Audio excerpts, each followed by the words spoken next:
Hello friends, welcome to panic Pandi horror stories. நான் உங்கள் முத்துப்பாண்டியன். இன்னைக்கு வீடியோல பெங்களூர்ல ஒரு வீடு பல மாதங்களா பூட்டியே கிடந்திருக்கு. அந்த வீட்டுக்குள்ள இருந்து ஒரு பெண்ணோட அழுகுரல் கேட்பதாகவும் சில நேரங்கள்ல உள்ள இருந்து ஆங்கில பாடல் பாடுவது போலவும் கேட்டிருந்திருக்கு.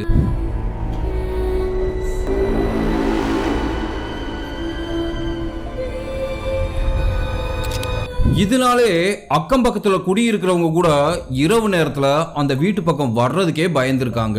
இவ்வளவு அமானுஷ்யங்கள் நிறைந்த அந்த வீட்டை பத்தி எதுவுமே தெரியாத தமிழ்நாட்டை சேர்ந்த நிர்மலான்ற ஒரு அப்பாவி இளம்பெண் வாடகை கம்மியா இருக்குன்ற ஒரே காரணத்துக்காக தனி ஆளா குடி வந்திருந்திருக்காங்க. அப்படி அவங்க குடி வந்ததுக்கு பிறகு அந்த வீட்டுக்குள்ள நடந்த சம்பவங்கள் கொஞ்சம் கொஞ்சமா பயங்கரமா மாற ஆரம்பிச்சிருக்கு. இந்த வீட்டுல நாம மட்டும் தனியா இல்ல, நம்ம கூடவே சேர்ந்து வேற ஒன்னும் தங்கி இருக்குன்னு தெரிஞ்சதும் நிர்மலாவுக்கு தூக்கி வாரி போட்டிருந்திருக்கு.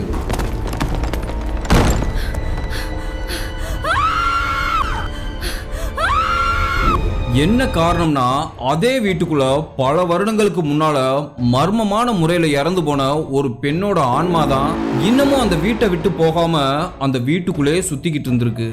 அந்த ஆன்மா நிர்மலாவுக்கு என்ன மாதிரியான அசம்பாவிதங்களை ஏற்படுத்துச்சு, அந்த ஆன்மா கிட்ட இருந்து உயிரோட தப்பிச்சாங்களா இல்லையான்ற அதிபயங்கர அமானுஷ்ய திகில் உண்மை சம்பவத்தை கொஞ்சம் கூட த்ரில்லிங் குறையாம அப்படியே இந்த வீடியோல பார்க்க போறோம்.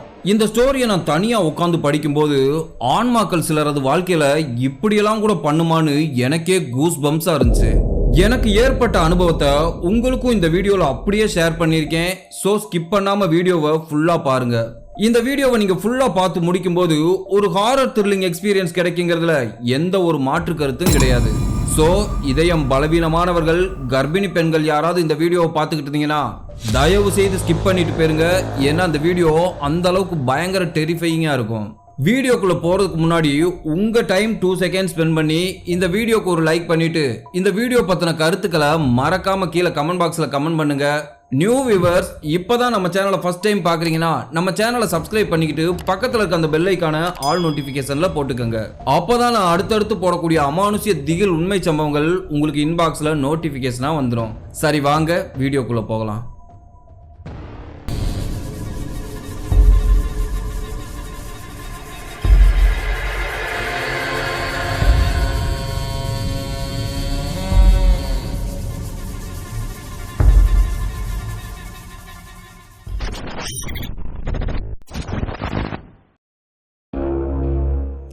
இந்த அமானுஷ்ய சம்பவம் நான் இன்ட்ரோல சொன்னது மாதிரி 2005ஆம் ஆண்டு கடலூர் மாவட்டம் விருத்தாச்சலம் பகுதியைச் சேர்ந்த நிர்மலான்ற பொண்ணுக்கு தான் நடந்திருக்கு.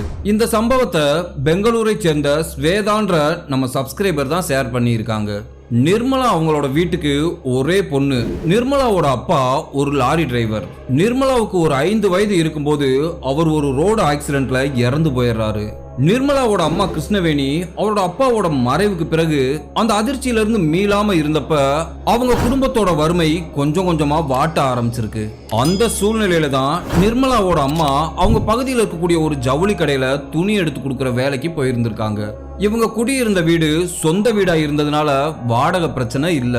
சாப்பாட்டுக்கும் நிர்மலாவோட படிப்பு செலவுக்கும் சம்பாதிச்சா போதும். கிருஷ்ணவேணி காலை 9 மணிலிருந்து இரவு 10 மணி வரைக்கும் துணிக்கடையில கால் கடுக்க நின்று கால் வீங்கினபடி வீட்டுக்கு வருவாங்களாம். அவங்களோட ஒரே மகள் நிர்மலா நல்லா படிச்சு மார்க் வாங்குறத பார்த்து அந்த வழிகளை எல்லாம் மறந்துருக்காங்க. தன்னோட அம்மா படுற கஷ்டத்தை பார்த்து தாங்க முடியாத நிர்மலா தான் பெரியவளா ஆனதுக்கு பிறகு நல்ல வேலையில போய் சேர்ந்துட்டு தன்னோட அம்மாவுக்கு ஓய்வு கொடுக்கணுங்கிறது தான் நிர்மலாவோட லட்சியமா இருந்திருக்கு. அதனால ரொம்பவே கஷ்டப்பட்டு இன்ஜினியரிங் படிச்சு முடிச்சிருக்காங்க. அவங்க காலேஜ் கேம்பஸ் இன்டர்வியூல நிர்மலாவுக்கு பெங்களூர்ல ஒரு சாஃப்ட்வேர் கம்பெனில வேலை கிடைச்சிருக்கு. மாச சம்பளம் 20,000 ரூபாய். அதை கேட்டதும் நிர்மலாவோட அம்மா கிருஷ்ணவேணி அடைஞ்ச சந்தோஷத்துக்கு அளவே இல்லை. அந்த நேரத்துல 20,000 ரூபாங்கிறது மிகப்பெரிய தொகை. நிர்மலா வேலைக்காக பெங்களூருக்கு கிளம்பும் போது அவங்க அம்மாவையும் கூட துணைக்கி கூப்பிட்டு இருந்திருக்காங்க. அம்மா, நீயும் என் கூடவே வாமா, நீ வீட்டுல இருந்து வீட்டு வேலைகளை மட்டும் பாரு, நான் உன்னை வச்சு பாத்துக்கிறேம்மான்னு சொல்லி இருந்திருக்காங்க. அதுக்கு கிருஷ்ணவேணி, இல்லம்மா, இந்த வீட்டோட ஒவ்வொரு மூலையிலையும் உங்க அப்பாவோட நினைவு கலந்துருக்கு, என்னால இதை விட்டுட்டு வர முடியாது, நான் அவரோட நினைவுல இங்கே இருந்துறேமான்னு சொல்லி இருந்திருக்காங்க. நிர்மலாவுக்கு ஜாப் கன்ஃபார்ம் ஆகி ஆஃபர் லெட்டரும் வந்துருது. நிர்மலா அவங்க அம்மா கிட்ட, அம்மா இனிமே நீ வேலைக்கே போக கூடாது, நீ வீட்டிலே இரு, நான் என்னோட சம்பளத்துல என்னோட செலவு போக மீதி காசை உனக்கு நான் மணி ஆர்டர் பண்றேம்மான்னு சொல்லிட்டு நிர்மலா பெங்களூருக்கு கிளம்பிடுறாங்க. பெங்களூருக்கு போன நிர்மலாவுக்கு 2 நாள் கழிச்சு தான் வேலையில ஜாயினிங். சோ அதுக்குள்ள தங்கறதுக்காக வீடு பார்க்கலாம்னு முடிவு பண்றாங்க.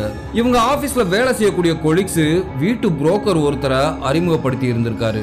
அந்த புரோக்கர் நிர்மலாவை கூப்பிட்டுக்கிட்டு ஒவ்வொரு வீடா போய் காமிச்சிருந்திருக்காரு. வீடு நல்லா இருந்தா 10,000 15,000ன்னு வாடகை அதிகமா கேட்டிருந்திருக்காங்க. அதுக்கு மேல கம்மியான வாடகைக்கு வீடு பார்த்தோம்னா சரியான அடிப்படை வசதிகள் கூட இல்லாத வீடா இருந்திருக்கு. நிர்மலாவும் அன்னைக்கு சாயங்காலம் வரைக்கும் டென்ஷனோட பல வீடுகள் போய் பார்த்திருந்திருக்காங்க. இவங்களோட பட்ஜெட்டுக்கு ஒரு வீடு கூட செட் ஆகல. ஒரு கட்டத்துக்கு மேல ஒர்க்கிங் உமன் ஹாஸ்டல்ல கூட தங்கி வேலை பார்க்கலாமான்னு நினைச்சிருந்திருக்காங்க. ஆனா அப்படி தங்குறது அவ்வளவு பிரைவசியா இருக்காது. அதனால சின்ன வீடா இருந்தாலும் பரவாயில்ல, வாடகை கம்மியா பாருங்கன்னு சொல்லியிருக்காங்க. அப்பதான் அந்த புரோக்கரோட நண்பர் மூலமா ஒரு வீட்டை போய் பார்த்திருக்காங்க. அந்த வீட்டை பத்தி சொல்லணும்னா அது ஒரு 3 மாடி கட்டடம். அதுல மொத்தம் 6 போர்ஷன்ஸ் இருந்திருக்கு. ஒவ்வொரு ஃப்ளோர்லயும் 2 போர்ஷன் இருந்திருக்கு. ஆல்ரெடி கீழே இருக்க அந்த 4 போர்ஷன்ஸ்லயும் ஆளுக குடி இருந்திருக்காங்க. மேல இருக்கக்கூடிய அந்த 2 போர்ஷன்ஸ் மட்டும்தான் காலியா இருந்திருக்கு. புரோக்கர் கூட்டிட்டு போய் நிர்மலாவுக்கு அந்த வீட்டை காமிச்சிருந்திருக்காரு. அது பாக்குறதுக்கு நல்லா லக்ஸுரியா 1 BHK வீடா இருந்திருக்கு. அந்த வீட்டுக்கு வாடகை 3,000 தான் சொன்னதும் இது நம்ம பட்ஜெட்டுக்கு ஏத்த மாதிரி இருக்குன்னு நினைச்ச நிர்மலாவுக்கு அந்த வீடு ரொம்பவே பிடிச்சிருந்திருக்கு. பத்தாவதுக்கு அந்த வீட்டோட ஹவுஸ் ஓனர் ஃபாரின்ல செட்டில் ஆயிருந்தாராம். பக்கத்து தெருவில் குடியிருக்கிற அவரோட ரிலேஷன் வீட்டில் தான் அட்வான்ஸ் வாடகையெல்லாம் கொடுக்கணும்னு சொல்லியிருந்திருக்காரு. நிர்மலாவுக்கு ரொம்பவே சந்தோஷம். என்ன காரணம்னா பொதுவாகவே இந்த மாதிரி வாடகை வீடுகளுக்கு பக்கத்தில் ஹவுஸ் ஓனர் இருந்தாங்கன்னா அவங்க கொடுக்குற டார்ச்சர் தாங்கவே முடியாது. ஆனா அந்த வீட்டில் ஹவுஸ் ஓனர் டார்ச்சர் தான் இல்லையே தவிர வேற ஒரு டார்ச்சர் ஆரம்பமாக போகுதுன்னு நிர்மலா கொஞ்சம் கூட எதிர்பார்க்கல. அன்னைக்கே போய் அந்த வீட்டுக்கு அட்வான்ஸ் எல்லாம் கொடுத்துட்டு வீடு முழுக்க சுத்தம் பண்ணிட்டு பாலை காய்ச்சி இருக்காங்க. அப்பதான் நிர்மலா அவங்க வீட்டுக்கு ஆப்போசிட்ல இருக்கக்கூடிய அந்த போர்ஷனை பார்த்திருக்காங்க. அந்த வீட்டோட கதவு உள்பக்கமா பூட்டினது மாதிரி தெரிஞ்சிருக்கு. ஆனா அந்த வீட்டுல யாரோ குடி இருக்கிறது மாதிரி வாசல்ல மஞ்சள் பொடியில கோலம் போட்டிருந்தாங்க. பத்தாததுக்கு அந்த வீட்டுக்கு வெளியில இருந்த அந்த கொடியில பழைய டவல் ஒண்ணு காய போட்டது மாதிரி தெரிஞ்சிருக்கு. நிர்மலா வீட்டு வாசல்ல இருக்க வராண்டால தண்ணிய ஊத்தி கழுவும் போது எதிர் வீட்டுல போட்டிருந்த அந்த மஞ்சள் கோலத்துல தண்ணி பட்டிருந்திருக்கு. அந்த தண்ணி அந்த மஞ்சள்ல பட்டதும் அப்படியே ரத்த கலர்ல பிளட் மாதிரி மாறி இருக்கு. நிர்மலா உடனே பயந்து போய் வேகமா விளக்கமாத்தால அந்த கோலத்தை அழிச்சிருந்திருக்காங்க. ஆனா இந்த ஒரு நிகழ்வுனாலதான் நிர்மலாவோட வாழ்க்கையில அமானுஷ்ய அலை அடிக்க போகுதுன்னு அவங்க கொஞ்சம் கூட எதிர்பார்க்கல. நிர்மலா பாலை காய்ச்சிட்டு அதை ஒரு டம்ளர்ல எடுத்துக்கிட்டு பக்கத்து வீட்டுல கொடுக்கறதுக்காக போயிருந்திருக்காங்க.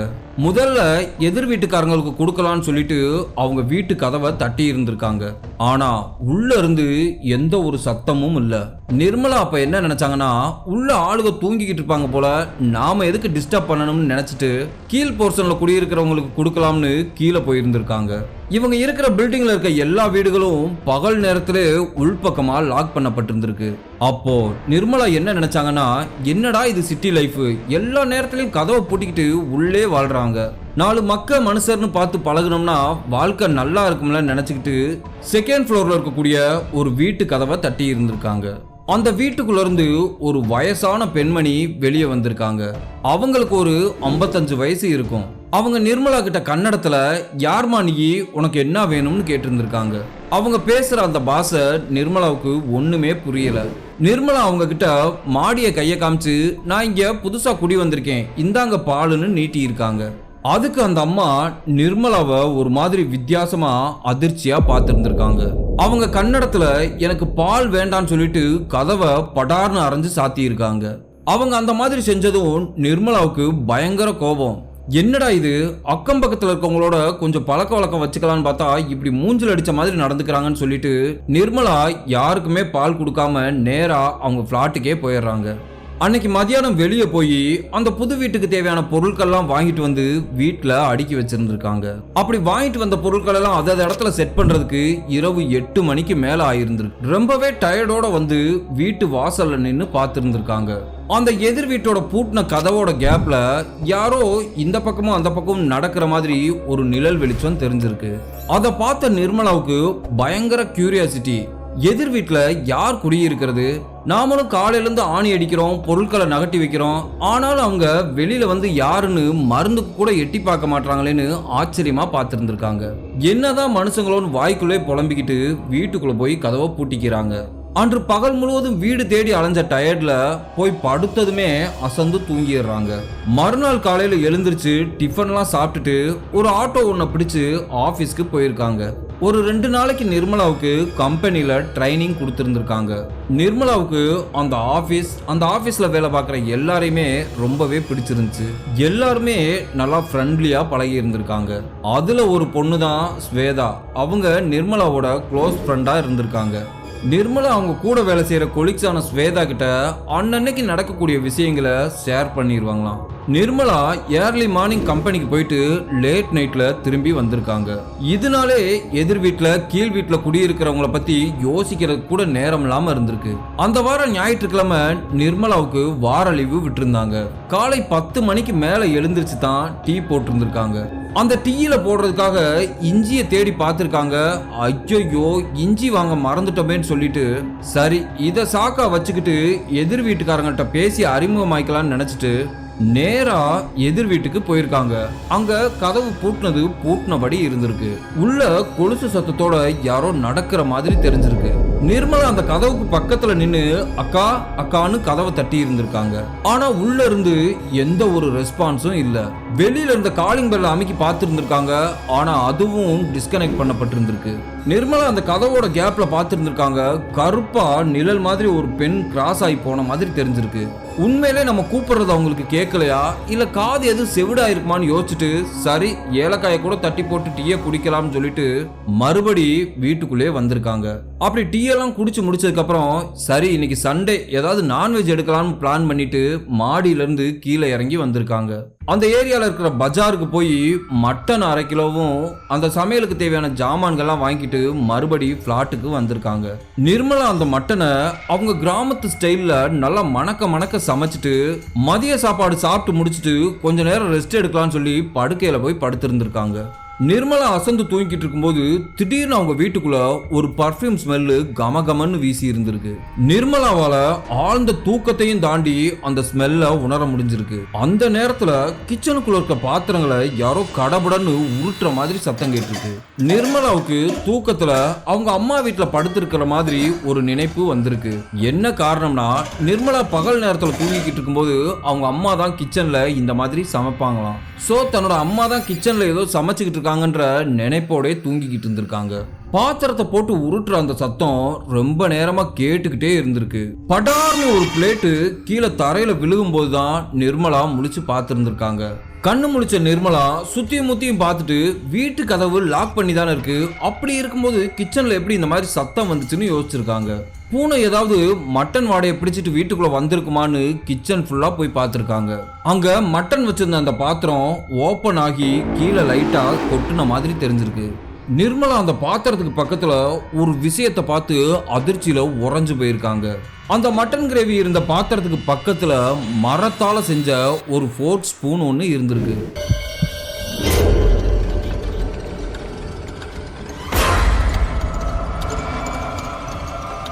இந்த ஸ்பூன் எப்படி நம்ம வீட்டுக்குள்ள வந்திருக்கும்? நாம ஃபோர்க் ஸ்பூனு பயன்படுத்துறதே இல்லையே. அதை பார்த்துட்டு நிர்மலா பதட்டப்பட்டிருந்திருக்காங்க. நிர்மலாவுக்கு அந்த வீட்டுக்குள்ள இப்ப நடந்த அந்த விஷயம் ஒரு வித பதட்டத்தை ஏற்படுத்தி இருந்திருக்கு. சரி நம்ம இந்த கிச்சனுக்கு மேல இந்த பரணை சரியா கிளீன் பண்ணல போல, அதுல இருந்து தான் இந்த ஸ்பூன் கீழே விழுந்திருக்கும் சொல்லி அவங்களே சமாதானப்படுத்திக்கிறாங்க. அன்று இரவு மிச்சம் இருந்த மட்டன் கிரேவி சாப்பாடெல்லாம் சாப்பிட்டுட்டு பாத்திரத்தெல்லாம் கழுவி கமுத்திட்டு படுக்கையில போய் படுத்திருந்திருக்காங்க. நள்ளிரவு 12 மணி இருக்கும். எதிர் வீட்டுல இருந்து ஒரு பெண்ணோட குரல் கேட்டிருக்கு. அது ஆங்கிலத்துல பாடல் பாடுற மாதிரி சத்தம் கேட்டிருக்கு. அந்த பாட்டை கேட்ட நிர்மலா என்ன நினைச்சாங்கன்னா டிவியில தான் இந்த பாட்டு பிளே ஆகுதோன்னு நினைச்சாங்க. ஆனா இருக்க அந்த பாடல் சத்தமா லைவ்ல யாரோ பாடுற மாதிரி கரகரப்பா கேட்டிருந்திருக்கு. அந்த வாய்ஸ் கேட்கறதுக்கே ரொம்பவே நாராசமா, நமக்கெல்லாம் தொண்டை கட்டுச்சுன்னா எப்படி குரல் பிசுறடிக்கும் அது மாதிரி கரகரப்பா கேட்டிருந்திருக்கு. கூடவே காலில் சலங்கையை கட்டிக்கிட்டு ஆடுற மாதிரி சத்தம் கேட்டிருக்கு. நிர்மலாவால அந்த சத்தத்தை கேட்டுட்டு தூங்கவே முடியல. படக்குன்னு படுக்கையில இருந்து எழுந்திருச்சு வெளியில கதவை திறந்து பார்த்திருந்திருக்காங்க. எதிர் வீட்டோட கதவு கேப்ல மங்கலான லைட் வெளிச்சம் எரியிற மாதிரி தெரிஞ்சிருக்கு. உள்ள யாரோ ஆடுற மாதிரி நிழல் இந்த பக்கமும் அந்த பக்கமும் அசைகிற மாதிரி தெரிஞ்சிருக்கு.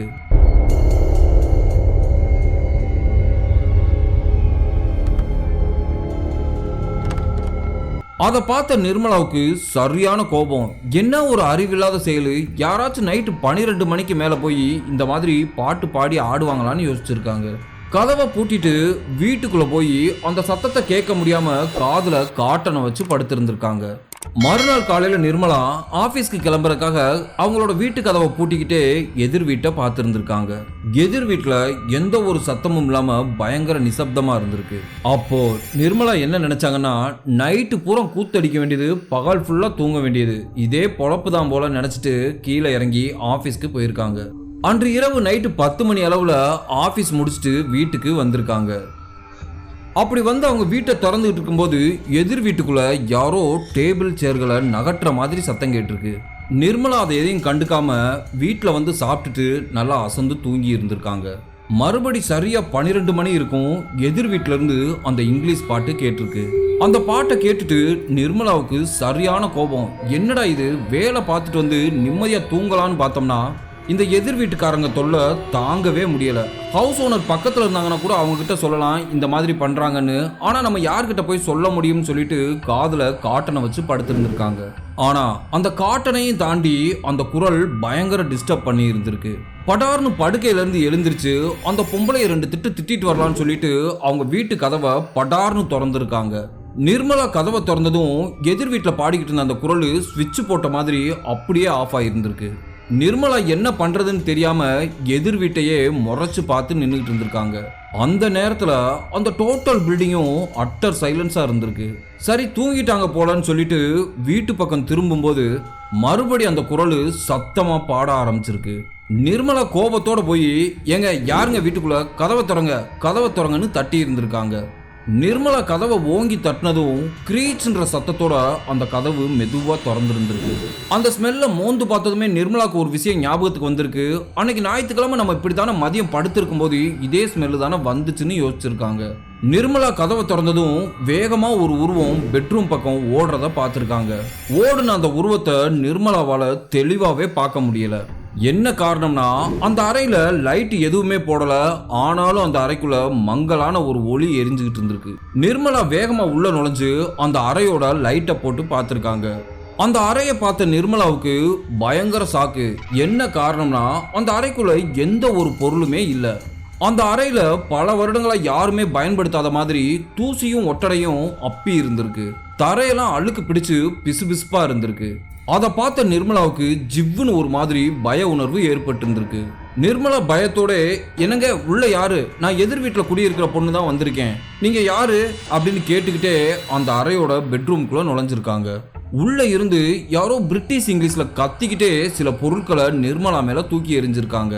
நிர்மலா அந்த பொருட்கள் எரியறதையும் பொருட்படுத்தாம வேகமா அந்த பெட்ரூம்குள்ள போய் பார்த்திருக்காங்க. அவங்க பார்த்த அந்த காட்சி நிர்மலாவுக்கு அள்ளு விட்டுருக்கு. அந்த அறையோட சீலிங்ல பள்ளி மாதிரி ஒரு பெண் உருவம் ஒட்டிக்கிட்டு நிர்மலாவை பார்த்து வாயை திறந்து அகோரமா கத்தி இருக்கு.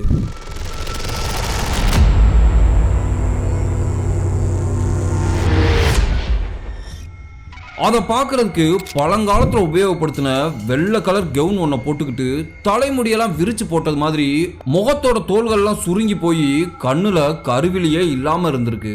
அதை பார்த்து பயந்து போன நிர்மலா வீச்சுன்னு கத்திக்கிட்டு அந்த அறையில இருந்து வெளியே வர்றதுக்கு முயற்சி பண்ணியிருக்காங்க.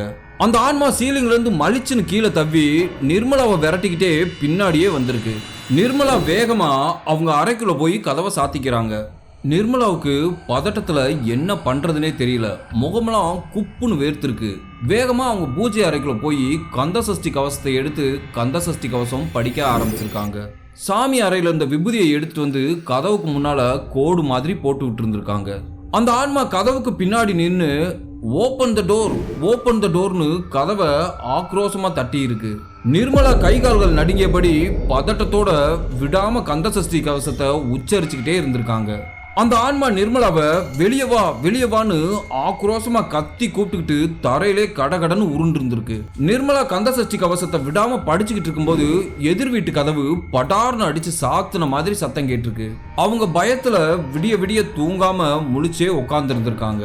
பொழுது விடிஞ்சதுக்கு பிறகும் கூட வெளியே வர்றதுக்கு பயந்துட்டு நிர்மலா வீட்டுக்குள்ளே இருந்திருக்காங்க. காலை 7 மணிக்கு மேலதான் வெளியில வண்டி வாகனங்களோட சத்தம் கேட்டதுக்கு பிறகு கதவை மெதுவா திறந்து பார்த்துருந்துருக்காங்க. வெளியில யாருமே இல்ல, எதிர் வீட்டு கதவு பூட்டினபடி இருந்திருக்கு. வேகமா மாடியில இருந்து கீழே இறங்கி ரோட்டுக்கு ஓடி இருக்காங்க. கீழே போய் எதிரில் இருந்த மளிகை கடையில் இருக்க காயின் போன்ல கால் பண்ணி அவங்க ஃப்ரெண்டு ஸ்வேதா கிட்ட நைட்டு நடந்த விஷயத்தை பத்தி சொல்லி இருந்திருக்காங்க. ஸ்வேதாவுக்கு நிர்மலா சொன்ன விஷயம் பயங்கர ஷாக்கா இருந்திருக்கு. நீ கம்மியான வாடகைக்கு வீடுன்னு சொல்லும் போதே எனக்கு சந்தேகமா தான் இருந்துச்சு. என்ன காரணம்னா, இவ்வளவு கம்மியான வாடகைக்கு இங்க வீடே கிடைக்காது. உனக்கு வீடு பிடிச்சு கொடுத்த புரோக்கரை கூப்பிட்டு முதல்ல நீ கொடுத்த அட்வான்ஸை திருப்பி வாங்கிரு. அந்த வீட்டை காலி பண்ணிட்டு வேற ஒரு வீட்டில் போய் ஷிஃப்ட் ஆகு. நான் உனக்கு இன்னைக்கு ஆபீஸ்ல லீவு சொல்லிடுறேன்னு சொல்லி இருந்திருக்காங்க. நிர்மலாவுக்கு ஸ்வேதா கிட்ட பேசினதுக்கு பிறகுதான் ஓரளவுக்கு தைரியமா இருந்திருக்கு. நிர்மலா பேசிக்கிட்டு இருக்கிறத கேட்ட அந்த கடைக்காரரு, எந்த வீட்டுக்குமா குடி வந்தீங்க, என்ன பிரச்சனைன்னு கேட்டிருக்காரு. நிர்மலா அவர்கிட்ட அவங்க தங்கி இருக்கிற வீட்டை காமிச்சதும் அந்த கடைக்காரரு, எந்த வீடுமா, கீழே இருக்கிற வீடா மாடியில இருக்க வீடான்னு கேட்டிருந்திருக்காரு. நிர்மலா அவர்கிட்ட மாடி அறையில தான் குடியிருந்தேன்னு சொல்லி இருந்திருக்காங்க. நிர்மலா வீட்டை சொன்னதும் கடைக்காரரோட முகம் ஒரு மாதிரி வெளிரி போயிருந்திருக்கு. இங்க லோக்கல்ல விஷயம் தெரிஞ்சவங்க யாருமே அந்த வீட்டுக்கு குடி போக மாட்டாங்க. உங்களை கூட்டிட்டு போய் அந்த புரோக்கர் அந்த வீட்டுல தங்க வச்சான்னு கேட்டிருக்காரு. இதுக்கு முன்னாடி அந்த வீட்டுக்கு குடி வந்தவங்க எல்லாம் 1 நாள் 2 நாள்ல வீட்டை காலி பண்ணிட்டு ஓடிடுவாங்க. அவங்களுக்கு நிறைய அமானுஷ்ய சம்பவங்கள் நடந்ததாக சொல்லி இருந்திருக்காங்க. நீங்க சொல்ற அந்த வீட்டுல 20 வருஷத்துக்கு முன்னாடி ஒரு ஆங்கிலோ இந்தியன்ஸ் குடும்பம் வசிச்சுட்டு வந்தாங்க. அந்த பொண்ணோட பேரு இம்லி ரோஸ். அவங்களோட கணவர் பேரு ஜார்ஜ். ஜார்ஜ் டெலிபோன் டிபார்ட்மெண்ட்ல வேலை பார்த்துட்டு வந்திருந்தாரு. அந்த தம்பதிகளுக்கு குழந்தைகளே கிடையாது. ஜார்ஜுக்கு பொதுவா குடிக்கிற பழக்கம் அதிகமாவே இருந்துச்சு. திடீர்னு ஒரு நாள் உடல்நிலை சரியில்லாம இறந்து போயிட்டாரு. அவரோட இறப்புக்கு பிறகு அந்த அம்மா மனநலம் பாதிக்கப்பட்டு சைக்கோ மாதிரி வீட்டுக்குள்ளே இருந்தாங்க. எல்லா நேரத்திலையும் பாட்டு பாடிக்கிட்டே இருப்பாங்க. கூட யாருமே துணைக்கு இல்லைன்ற மன விரக்தியில அதுவா ஒரு நாள் சூசைட் பண்ணி இறந்து போயிருச்சு. அதுக்கு பிறகு குடி வந்தவங்க யாராலையும் அந்த மாடி ஃப்ளோர்ல தங்கவே முடியலன்னு சொல்லியிருக்காரு. நிறைய பேரை குத்துயிரும் கொலையுருமா அடிச்சு விரட்டி இருக்குன்னு சொல்றாங்க. பகல் நேரத்திலே அந்த ஆன்மாவோட நடமாட்டம் இருக்குன்னு தெரிஞ்சுக்கிட்ட எதிர் வீட்டுக்காரங்க சொல்லாம கொள்ளாம காலி பண்ணி போயிருக்காங்க. இந்த விஷயத்தை தெரிஞ்சுக்கிட்ட உள்ளூர்காரங்க யாருமே அங்க குடி போறதே கிடையாது. இந்த பில்டிங்கோட ஓனரு ஃபாரின்ல செட்டில் ஆயிருக்காரு. அவருக்கு இந்த பில்டிங்ல இருந்து கிடைக்கக்கூடிய வருமானம் ஒரு பெரிய மேட்ரே கிடையாது. அவங்களோட ரிலேஷன்ஸ் ஒருத்தர் தான் இந்த பில்டிங்கை பார்க்கறதுக்கு நியமிச்சு விட்டுருந்தாங்க. அவங்களும் சில மந்திரவாதிகளெல்லாம் கூட்டிட்டு வந்து சில பூஜைகள்லாம் பண்ணி பார்த்தாங்க. ஆனாலும் அந்த ஆன்மாவை அந்த வீட்டில இருந்து விரட்டவே முடியல. அதற்கு பிறகு நிறைய பேர் இம்லிய பார்த்ததாக சொல்றாங்க. அந்த கடைக்காரர் நிர்மலா கிட்ட, நீ இங்க தனியா தங்காதமா, உன்னோட உயிருக்கே ஆபத்துல போய் முடிஞ்சிரும்னு சொல்லியிருக்காரு. அந்த பெரியவர் சொன்ன விஷயத்தை கேட்ட நிர்மலாவுக்கு தூக்கி வாரி போட்டிருந்திருக்கு. மறுபடி அந்த வீட்டுக்கு போறதுக்கு அவங்களுக்கு ரொம்பவே பயமா இருந்திருக்கு. உடனே புரோக்கருக்கு கால் பண்ணி அவரை வரவழைச்சிருந்திருக்காங்க. அந்த வீட்டுல இனிமே என்னால தங்க முடியாது, அங்க பேய் இருக்கு, இந்த ஏரியாவில் இருக்க எல்லாருக்குமே அது தெரியுங்கிறாங்க, நீங்க எப்படி என்னை அங்க தங்க வச்சிங்கன்னு கேட்டு சண்டை போட்டு இருந்திருக்காங்க. மரியாதையா அட்வான்ஸ் காசு திருப்பி வாங்கிட்டு வேற ஒரு நல்ல வீடா பார்த்து விடுங்கன்னு சொல்லியிருக்காங்க. மறுபடி புரோக்கரும் நிர்மலாவும் வேற வீடு பார்க்கறதுக்கு ஆரம்பிச்சிருக்காங்க. அவங்க ஆபீஸ்க்கு பக்கத்திலே நல்லதா ஒரு வீடு அமைஞ்சிருந்திருக்கு. அதற்கு பிறகு அந்த அறையில் இருந்த பொருட்களை எல்லாம் எடுத்துட்டு போய் அந்த புது வீட்டில் ஷிஃப்ட் ஆகியிருந்திருக்காங்க. அதற்கு பிறகு நிர்மலாவுக்கு எந்த ஒரு அமானுஷ்யமும் நடக்கலன்னு சொல்லியிருக்காங்க. இந்த வீடியோ உண்மையிலே உங்களுக்கு ரொம்ப பிடிச்சிருக்குன்னு நினைக்கிறேன். அப்படி உண்மையிலே பிடிச்சிருந்துச்சுன்னா அந்த வீடியோக்கு ஒரு லைக் பண்ணுங்க. ஏதாவது கருத்துக்கள் தெரிவிக்கணும்னா மறக்காம கீழே கமெண்ட் பாக்ஸில் கமெண்ட் பண்ணுங்க. அடுத்து உங்களை நான் இதே மாதிரி ஒரு அமானுஷ்ய திகில் சம்பவத்தோட வந்து சந்திக்கிறேன். பாய்.